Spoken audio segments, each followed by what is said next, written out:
Ògo ni fún Ọlọ́run lókè ọ̀run.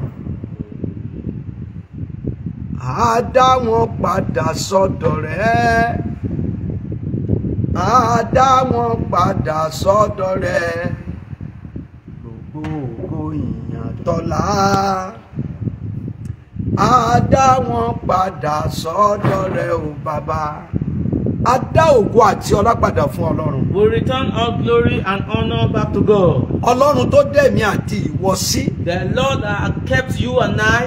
Tó pa wá mọ́ di wákàtí àti ìṣẹ́jú yìí. He kept us all to this hour and this minute. Mo dá ògo àti ọlá padà fún Ọlọ́run báyìí. I return all glory and honor back to Him. Ògo ni fún Ọlọ́run lókè ọ̀run. Glory be to the Lord in the highest. Ògo ni fún ọba àwọn ọba. Glory be to the King of Kings. Ògo ni fún arúgbó ọjọ́. Glory be to the Ancient of Ọlọ́run Days. tó ní ìní tó ní ọ̀la. The Lord that has today has Tó tomorrow. pa èmi àti ìwọ mọ́. That has kept you and I. Tó jẹ́ ká rí ọjọ́ òní. That made us to see today. Gbogbo bíkíbi tí wọ́n bá wà báyìí. Wherever you are now. Mo fẹ́ kó máa fi ògo àti ọlá I fún Ọlọ́run. want you to begin to glorify God. Torí pé ó mú ẹ̀wà láyé lásán. Because He just made you to be alive. Ó sùn bí òkú, ó tún jí bí àlàyé. You slept like a dead man, you woke up like a living man. Ọ̀rọ̀ rẹ tọ́pẹ́, ó tún ju ọpẹ́ lọ. You deserve to praise Him. Ọ̀rọ̀ rẹ tọ́pẹ́, ó tún ju ọpẹ́ lọ. You deserve to praise Him even more. Máa yìn ní gbogbo ibikíbi tó bá wà Just báyìí. begin to praise Him anywhere you Máa yìn are. Ọlọ́run láti inú ọkàn rẹ. Begin to praise Him from the bottom of your Torí pé ó heart. mú ẹ̀wà láyé. Because He made you to be Wàá alive. wá kọrin yìí tẹ̀lé mi. You are not going to sing this song Wàá with ní me. ó mú mi wà láyé. He made me to be alive. Wàá ní ẹ ṣeun o. Thank you, Lord. Ó mú mi wà láyé. You made me to be alive. Bàbá ṣeun o. Daddy, thank you. Torí ọ̀pọ̀ ènìyàn ló fẹ́ dọjọ́ òní ò tí So kú many ti pa. want to see today, but they are there. Àìsàn táyé sọ pé kó tó nǹkan ló mú wọn Little lọ. sickness took them away. Wàá sọ wípé ó mú mi wà láyé. He made me to be alive. Ẹ ṣeun o. Thank you, Lord. Ó dá ká máa dúpẹ́ lọ́wọ́ It is a Ọlọ́run. very good thing to always appreciate Ẹni tó God. wà láyé ó ní láti máa dúpẹ́ lọ́wọ́ Even those Ọlọ́run. that are alive need to appreciate Him. Torí kò yí sí kéèyàn wà láyé. Because it's not easy to be alive. Ọ̀pọ̀ ènìyàn ló ti kú. So many are there. Ọ̀pọ̀ ẹgbẹ́ wa ló ti lọ. So many of our mates are gone. Ọ̀pọ̀ ìṣẹ̀lẹ̀ tí ó ṣẹlẹ̀ sí ìwọ ló ṣẹlẹ̀ sí ẹlòmíì tẹ́lòmíì ò survive So ẹ̀. many things that happen to you happen to other people, but they can't survive So it. o nílò láti máa dúpẹ́ lọ́wọ́ You Ọlọ́run. need to appreciate God. Fi ògo àti ọlá fún Ọlọ́run Give glory and honor unto ní Him. gbogbo ibikíbi tó bá wà. Wherever you are. Jésù Olúwa wa. In Jesus' name we Ẹ máa bá pray. mi share programu yìí. Begin to share this program. Lọ́wọ́ báyìí a ti change ẹ̀ kúrò lórí Olórí Dorí Ẹ̀mú TV. Right now it has been changed from Olori Dori Emu TV. So a ti wá wà lórí Heaven of Miracle TV It báyìí. is now called Heaven of Miracle TV. Gbogbo ibikíbi tí wọ́n bá wà lọ́wọ́lọ́wọ́ báyìí tó ti ń gbọ́ Wherever mi. you are right now that you are listening to me, Mo fẹ́ kó gbé omi yẹn síwájú. I want you to bring water before Mo you. fẹ́ kó lọ gbé omi sọ́dọ̀. I want you to bring water close. Tó bá jẹ́ pé òróró lo ní, mo fẹ́ kó lọ gbé sọ́dọ̀ Or báyìí. even if you are lucky that you have anointing oil. Torí Olúwa bring it sọ wípé close. òun fẹ́ ṣiṣẹ́ agbára nínú rẹ̀. Because God said He wants to perform miracles. Olúwa sọ on it. wípé òun fẹ́ lo omi láti fi tú ọ̀pọ̀lọpọ̀ èèyàn sílẹ̀ God lónìí. said He wants to deliver so many people with water. Omi ń today. bẹ nínú omi àti ẹ̀jẹ̀ rẹ̀. There is water in your blood Ẹ̀jẹ̀ ń bẹ nínú omi. and there is blood in water. Bí àwọn méjèèjì ẹ bá di àwátì nínú ayé ẹ̀dá, When you lose these two things in your life, ènìyàn ti kú wọn ò ti sìn. that means that person is a Kí living la gbìn dead. sínú ayé rẹ̀? What has been planted into your Kí ni life? nǹkan tí a yọ̀ǹda sínú ayé rẹ̀? What has been released into your life? Nínú omi ẹ̀jẹ̀ ló máa ń wà. It comes straight to the blood Tó and bá ń water sọ in your nípa body. ìsàn, nínú omi ẹ̀jẹ̀ ló máa ń wà. When they talk about sickness, sickness lives in water Ṣùgbọ́n and nípa blood. ẹ̀ṣẹ̀ omi yẹn, Ọlọ́run fẹ́ tú ọ sílẹ̀. And through this water, God wants to heal you. Ọlọ́run fẹ́ lo omi yẹn láti tú ọ sílẹ̀. God wants to use this water to deliver you. Ọlọ́run fẹ́ lo òróró yẹn láti tú ọ sílẹ̀. God wants to deliver you with this water. Gbogbo ibikíbi tí wọ́n bá wà báyìí, Wherever you are right now, mo fẹ́ kó gbé òróró yẹn bọ́ta. I want you to bring out your anointing Mo fẹ́ kó oil. gbé omi yẹn bọ́ta. I want you to bring out your Mo ní water. ìgbàgbọ́ wípé bó ṣe ń gbọ́ mi báyìí, I have faith that as you are listening to me, ìyanu ti ń jẹ́ tiẹ̀ lọ́wọ́lọ́wọ́ báyìí. miracle is your own right now. Agbára Èṣù dà níbi tí Jésù gbé ń jọba. Sọ wípé agbára Èṣù dà kò sí òtìwó. Agbára Èṣù dà níbi tí Jésù gbé ń jọba. Sọ wípé agbára Èṣù dà kò sí òtìwó. agbára èṣù dà níbi tí Jésù gbé ń jọba agbára èṣù dà kò sí o òdìwó ó yá Agbára èṣù dà níbi tí Jésù gbé ń jọba agbára èṣù dà kò sí o òdìwó kò sí o òdìwó kò sí o òdìwó kò sí o òdìwó kò sí o òdìwó agbára èṣù dà níbi tí Jésù gbé jọba agbára èṣù dà kò sí o òdìwó kò sí o òdìwó kò sí o òdìwó kò sí o òdìwó lulẹ̀ òdìwó agbára èṣù dà níbi tí Jésù gbé jọba agbára èṣù dà kò sí o òdìwó. Gbogbo agbára èṣù.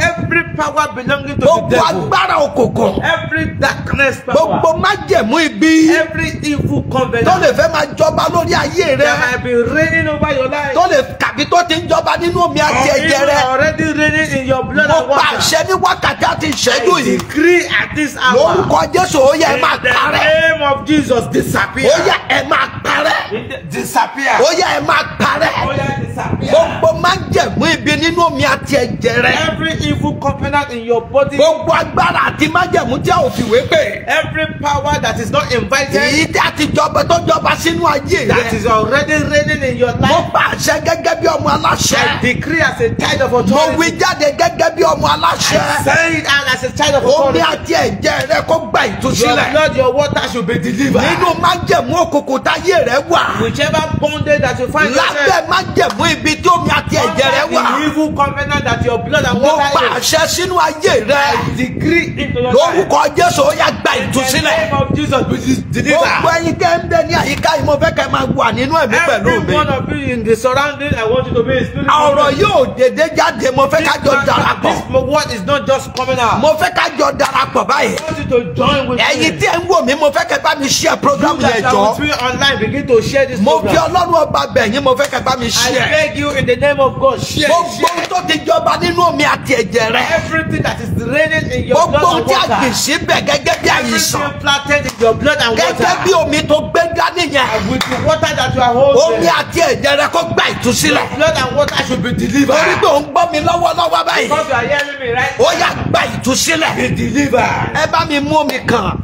Give me water too. Kó má di bí wípé ẹni tó ń farí ẹnìkan tí ò fi òfà tiẹ̀. Bẹ́ẹ̀ ni ó ní ìtumọ̀ ó ti dára fún yín lórúkọ Jésù.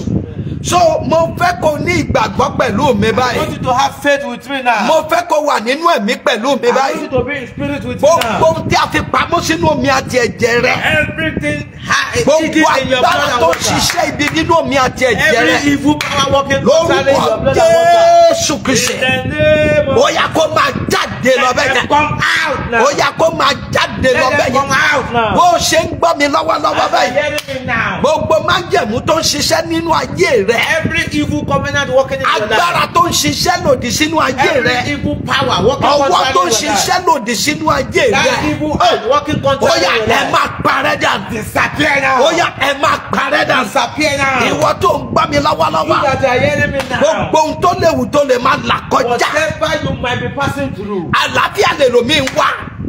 Some people are looking for good health. Àlàáfíà lè lòmí ń wá. Some people are looking for just good Owó health. kọ́ ni pírọ́blẹ́mù èlòmíràn. Some people's problem is not money. Owó kọ́ ni pírọ́blẹ́mù èlòmíràn. Some people's problem is not money. Ilé kọ́ ni pírọ́blẹ́mù èlòmíràn. To build house. Aṣọ kọ́ ni pírọ́blẹ́mù It's not èlòmíràn. what they are going to wear. Ọ̀rọ̀ kọ́ ni pírọ́blẹ́mù èlòmíràn. It's not what they are going to say. Ṣùgbọ́n kò sí àlàáfíà. But they don't have. Ìwọ tí ò ń gbọ́ mi lọ́wọ́lọ́wọ́. You that are hearing me now. Gẹ́gẹ́ bí a ṣe rán mi sí ọ. According to how I'm Ó yá saying to gba you. àlàáfíà. Receive your healing. Gba àlàáfíà. Receive your healing. Gba àlàáfíà. Receive your healing. Gba àlàáfíà. Receive peace. Gba àlàáfíà. Receive peace. Gba àlàáfíà. Receive peace. Gba àlàáfíà. Receive peace. Gba àlàáfíà. Receive peace. Kí náà gbìn sínú ayé What rẹ. has been planted into your life. Tó máa ní kó máa jẹ jáde díẹ̀díẹ̀. That will be coming out little by little. A máa jẹ jáde It díẹ̀díẹ̀. will be coming out little by little. Àwọn dọ́tọ̀ a máa ní wọ́n máa fún àìsàn lórúkọ. Doctors will not be giving sickness names. Wọ́n máa fún àìsàn lórúkọ. They will be giving sickness Ohun names. tí Ọlọ́run ò gbìn sínú ayé rẹ̀ ayé á wá gbìn síbẹ̀. What God did not plant into your life,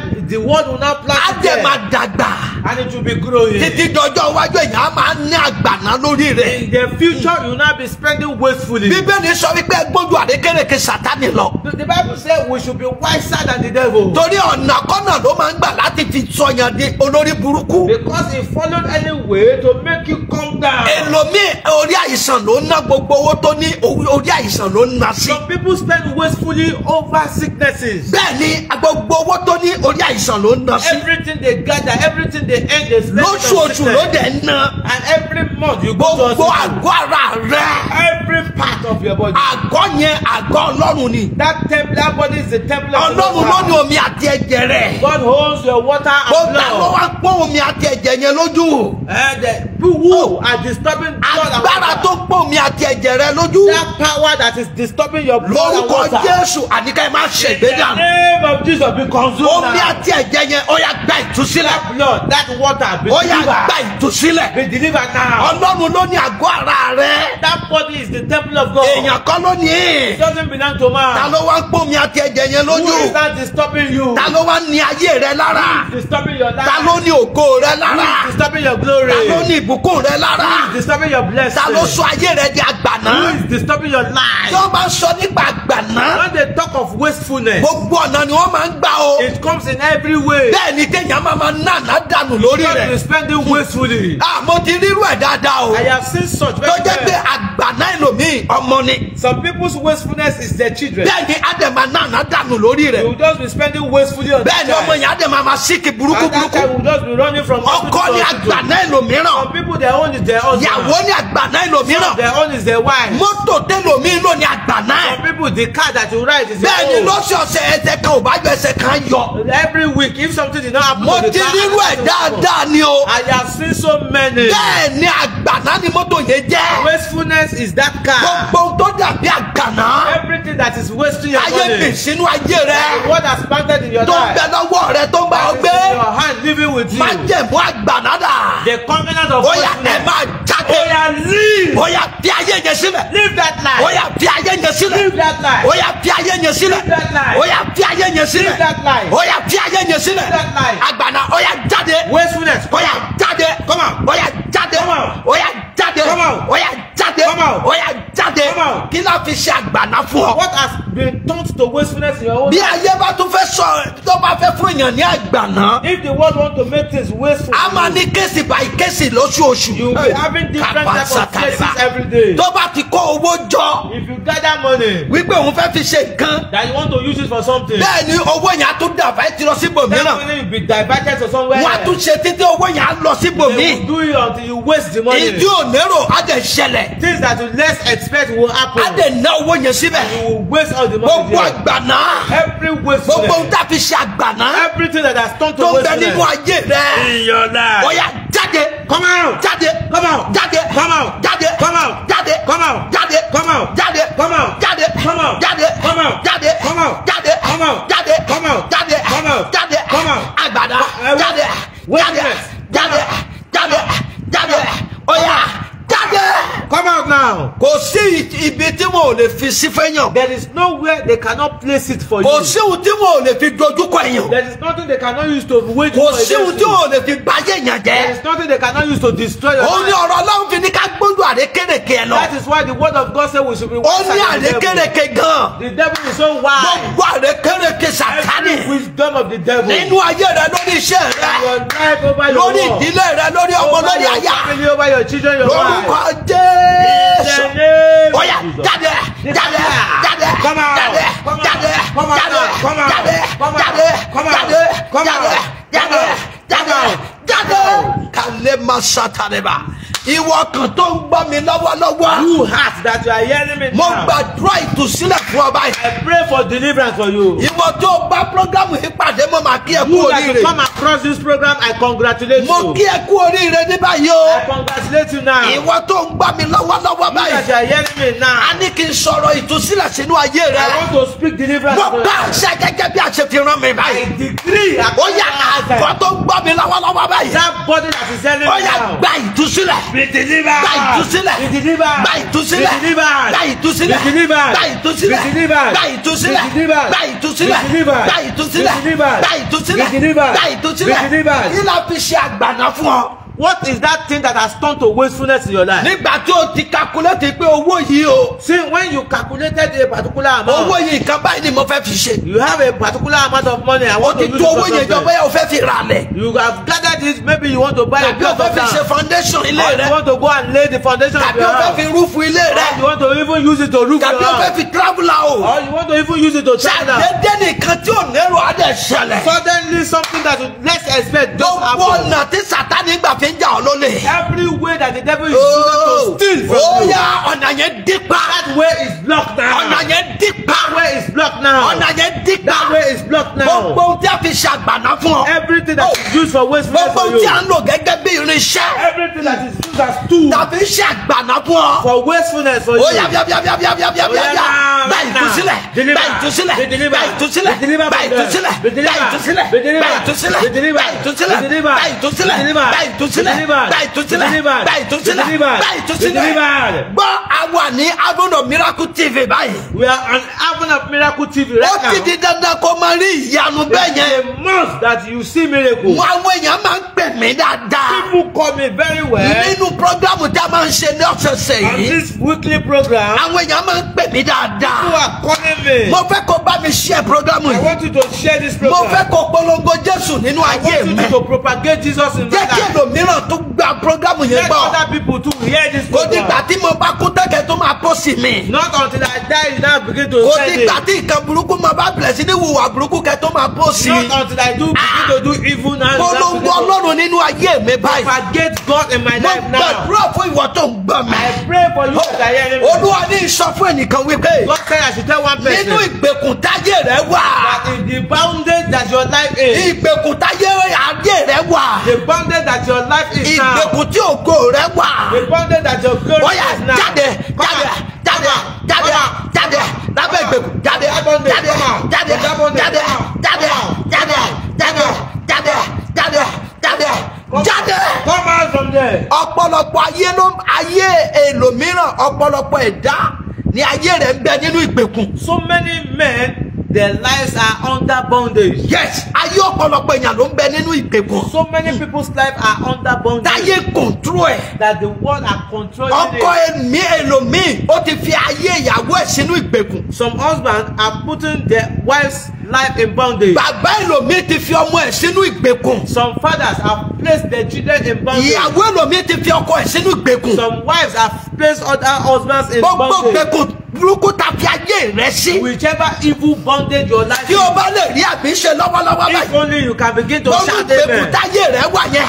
That bondage that you Bóyá have, jáde kúrò come níbẹ̀. out from it now. Jáde kúrò níbẹ̀. Come out Mo from pa it àṣẹ now. ni jáde kúrò I níbẹ̀. decree, come out. Bóyá jáde kúrò Come níbẹ̀. out from that Bóyá bondage. jáde kúrò níbẹ̀. Come out from that Bóyá bondage. jáde kúrò níbẹ̀. Come out from that Kúrò bondage. lábẹ́ ìgbèkùn ta fi ọ́ sí. All that bondage that you Táyé have, rẹ̀ wà. that your life Tí ògo is, rẹ̀ wà. that your glory Tí is, ìṣẹ̀dá rẹ̀ wà. that your destiny Bóyá is. jáde kúrò Oh níbẹ̀. yeah, come Bóyá out. jáde kúrò níbẹ̀. Come out from that bondage. Mo ti rí obìnrin kan rí I have seen a woman tí ọkọ ẹ̀ yàn lè.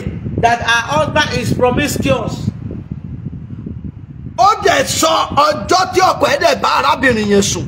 And she now said the day that the husband slept with another woman. Ó sọ ọjọ́ yẹn, ó tún sọ déètì ẹ̀. She mentioned the date and the day.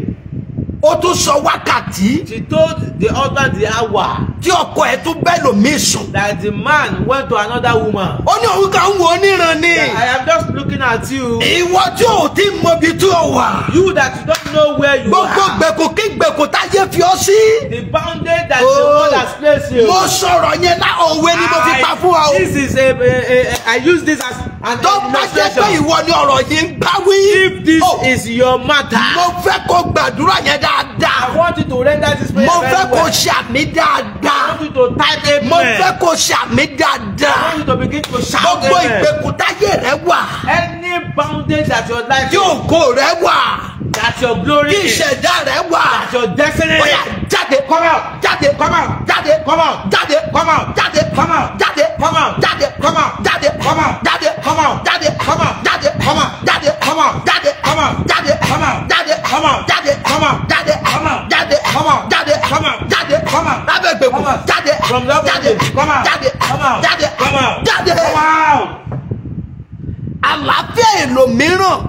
Some people's good health Ọwọ́ ènìyàn ló wà. is in somebody's hand. Bẹ́ẹ̀ni, àlàáfíà ẹlòmíì. Some people's good health Ọwọ́ ẹlòmíì ló wà. is in another person's hand. Ìyàwó ẹlòmíì ló di àlàáfíà ọkọ ẹlòmíì mú. It might be that some wives place their husband under bondage. Ọkọ ẹlòmíì ló di àlàáfíà ìyàwó ẹ̀ Some mú. husband might place their wives under bondage of sickness. Ó mọ̀ dáadáa. You might not know. Ìyá ẹlòmíì ló di àlàáfíà ọmọ ẹ̀ Some mú. mothers can place their children under bondage of sickness. Gbogbo bíkíbi tí àlàáfíà rẹ wà. Whichever one your own might be. Abẹ́ májẹ̀mú tí ògo rẹ wà. Whichever covenant is hiding your own glory. Abẹ́ májẹ̀mú tí àgọ́ ara rẹ wà. Whichever covenant is hiding Mo your own kà destiny. ṣe gẹ́gẹ́ bí ọmọ aláṣẹ. I decree as a child of authority. Ìwọ tó ń gbọ́ mi lọ́wọ́lọ́wọ́. You that are hearing me. Ó yá jáde.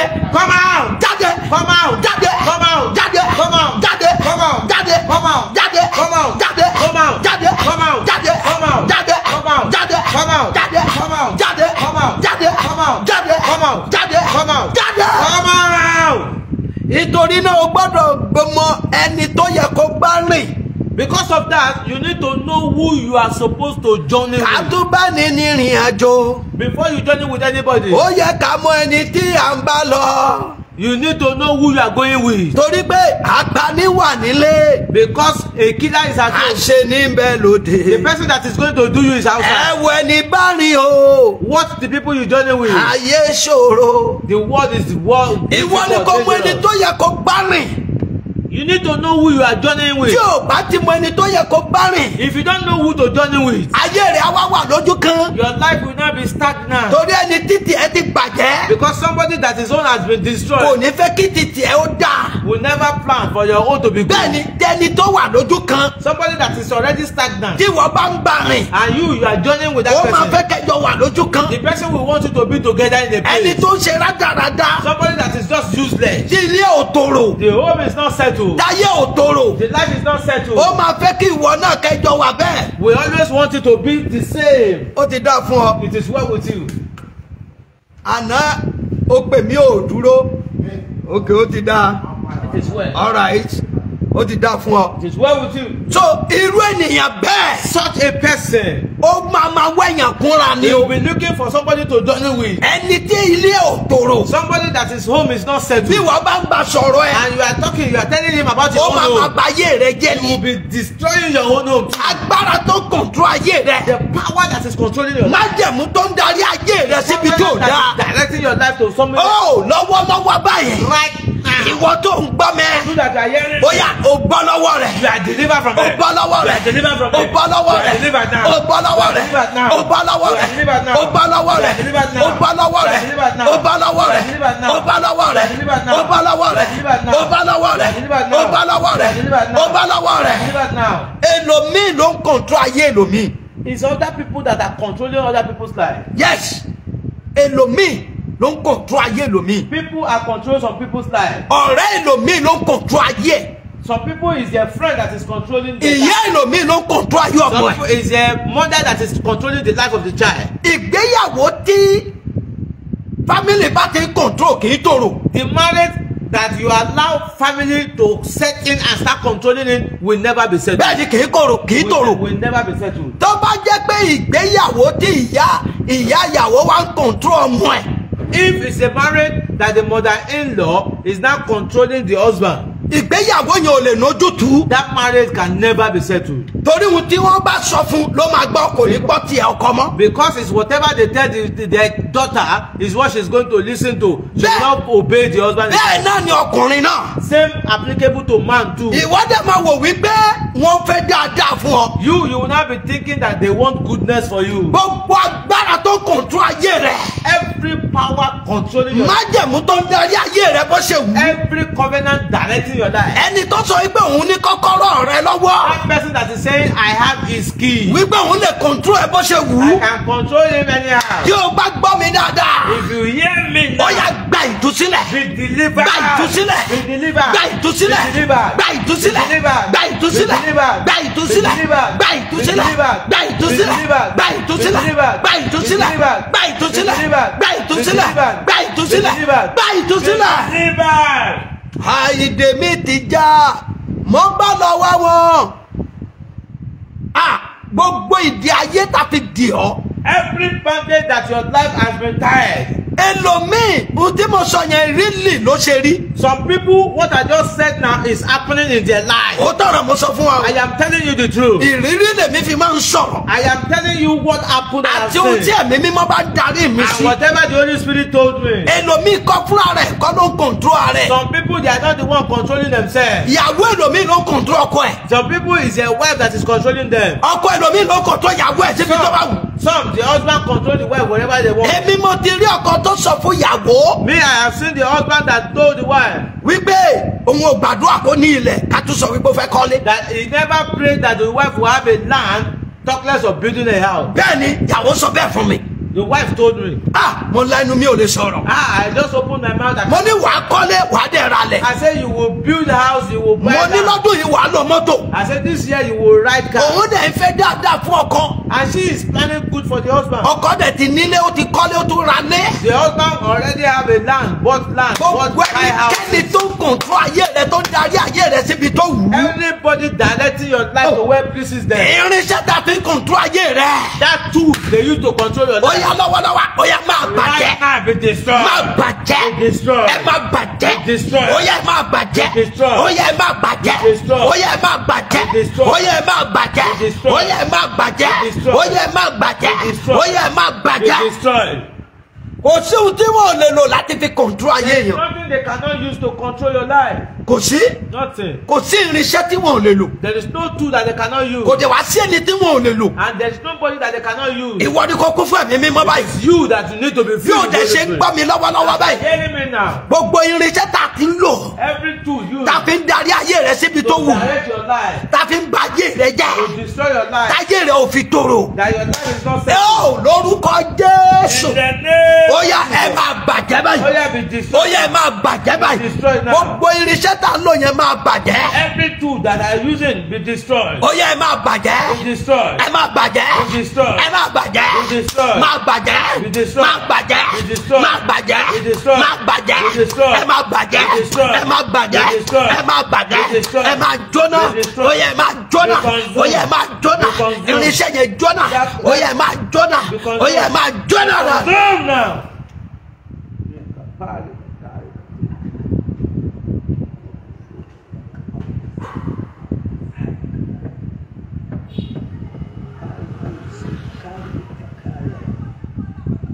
Kí là ń lò gangan? What is being used?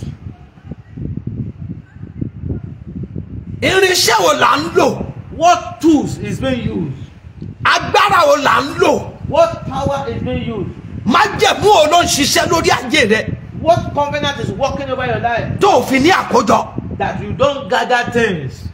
Ẹ mọ̀ pé mẹ́sàn-án fún nǹkan tó pọ̀ ni mo ti mẹ́nu bàbá yìí. You know, I have mentioned most of the things that is happening. Torí orí TV yìí kì í ṣe nǹkan kwẹ́kwẹ́ ló máa wáyé rárá. Because on this TV, it is not just any useless thing that will come over here. Mo fẹ́ kẹ́ máa jóyìn mi ní gbogbo ìgbà. I want you to join me always. Ṣùgbọ́n gbogbo ọjọ́ Wednesday pátá la máa ń pàdé báyìí. But we meet on this TV every Wednesday. So Avenue Miracle TV ni. It is called Avenue of Miracle Ẹ bá mi TV. share program yìí. Share this program. Kí là ń lò lórí ayé rẹ sẹ́? What is being used over your life? Agbára wo là ń lò tó ń jọba lórí ayé rẹ? What power is reigning over your life? Májẹ̀mú wo là ń lò tó ń jọba lórí ayé rẹ? What covenant is used over your life? Irinṣẹ́ wo là ń lò tó ń jọba lórí ayé rẹ? What tools is being used over your life? Lọ́wọ́lọ́wọ́ bó ṣe ń gbọ́ mẹ́. Right now, as you are listening Irinṣẹ́ to yẹn me, bàjẹ́. that tool is Ó destroyed. bàjẹ́. Is destroyed. Ó bàjẹ́. Is destroyed. Ó jóná. Is consumed. Ó parẹ́. Is consumed. Ó jóná. Is consumed. Àní ó gbà. I say, hear me. Bọ́ lónìí. Hear me Ó now. bọ́ lónìí. You are delivered. Ó bọ́ lónìí. You are delivered. Ó bọ́ lónìí. You are delivered. Ó bọ́ lónìí. You are delivered. Ó bọ́ You are lónìí. delivered. Omi tó gbé dání yẹn. That water in your hand. Eliaba sakatale akapore bo setore ba santareba.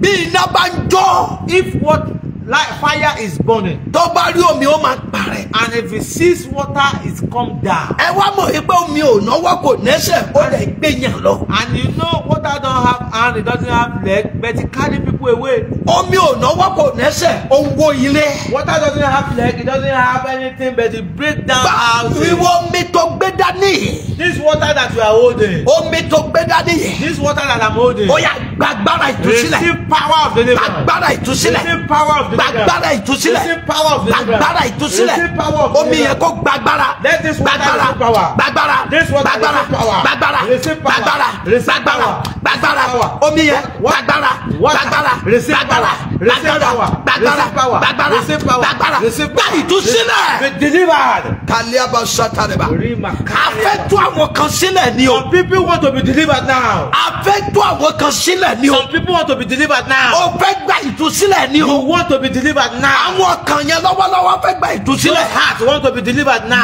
Gbọ́ ìwọ mi gbà wọ́n Olúwa. Hear this water, hear the word of Ó yá God. gbàgbára iná. Receive power. Gbàgbára iná. Receive the power of the Holy Gbàgbára Ghost. ìtúsílẹ̀. Power of the Holy Ghost. Gbàgbára ìwòsàn. Power of Gbàgbára deliverance. ìtúsílẹ̀. Power of the Holy Ghost. Gbàgbára ìwòsàn. Power of deliverance. Gbàgbára ìtúsílẹ̀. Power of deliverance. Gbàgbára ìwòsàn. Power of deliverance. Gbàgbára ìtúsílẹ̀. Power of deliverance. Gbàgbára ìwòsàn. Power of healing. Tí o bá ti ń lo mi. Once you use this water, Gbogbo májẹ̀mú ibi tó ń ṣiṣẹ́ lórí ayé rẹ̀. every evil covenant walking over your Ó life. yá jóná jóná. Be Bàrẹ̀. consumed, be consumed, be consumed, be consumed, be consumed, be consumed, be consumed, be consumed, be consumed, be consumed, be consumed. Ìwọ tí kíndìnrín ẹ̀ ó ti sọ wípé ó ti bàjẹ́. You that your kidney have been said that it's Ìwọ tí a sọ condemned. wípé kíndìnrín ẹ̀ ti bàjẹ́. You that your kidney is not working Tí well. o bá ní ìgbàgbọ́ pẹ̀lú mi. If you have faith with me Nípasẹ̀ omi náà. through this water, Ó yá gba ìtúsílẹ̀. receive Gba deliverance. ìtúsílẹ̀. Be delivered. Gba ìtúsílẹ̀. Be delivered. Gba ìtúsílẹ̀. Be delivered. Gba ìtúsílẹ̀. Be delivered. Gba ìtúsílẹ̀. Be delivered. Gba ìtúsílẹ̀. Be delivered. Gba ìtúsílẹ̀. Be delivered. Gba ìtúsílẹ̀. Be delivered. Àgọ́ ara rẹ̀. Your body Ó yá gba ìtúsílẹ̀. be delivered. Gbogbo ohun tó dàbí àìsàn. Everything that is sickness, Gbogbo ohun tó dàbí ọ̀fà. everything that is arrow Ní àgọ́ ara rẹ̀. in your body, Nínú omi àti ẹ̀jẹ̀ yẹn. in the body, Ó body yá and water, máa jáde. come out, Máa jáde. come out now. Máa jáde. Come out now. Ọ̀fà ìsàn jáde. The arrow Ó of yá sickness, come jáde. out, come out. Ó yá jáde. Ó yá come out. Ó yá Ó jáde. yá come out. Kí ló ṣe é? What is wrong with you? Tán ní kò sí solution fún. That is said there's no solution for it. Agbára Jésù ń jọba. Agbára Èṣù dà. Níbi tí Jésù gbé ń jọba. Agbára Èṣù dà. Kò sí òtìwó. Sọ wípé agbára Èṣù dà. Níbi tí Jésù gbé ń jọba. Agbára Èṣù dà. Kò sí òtìwó. Kò sí òtìwó. Kò sí òtìwó. Kò sí òtìwó. Kò sí òtìwó. Agbára Èṣù dà. Níbi tí Jésù gbé ń jọba. Agbára Èṣù dà. Kò sí òtìwó. Ìwọ tí o ní ìgbàgbọ́. You that have faith, Ìwòsàn jẹ́ tiẹ̀. healing is your own.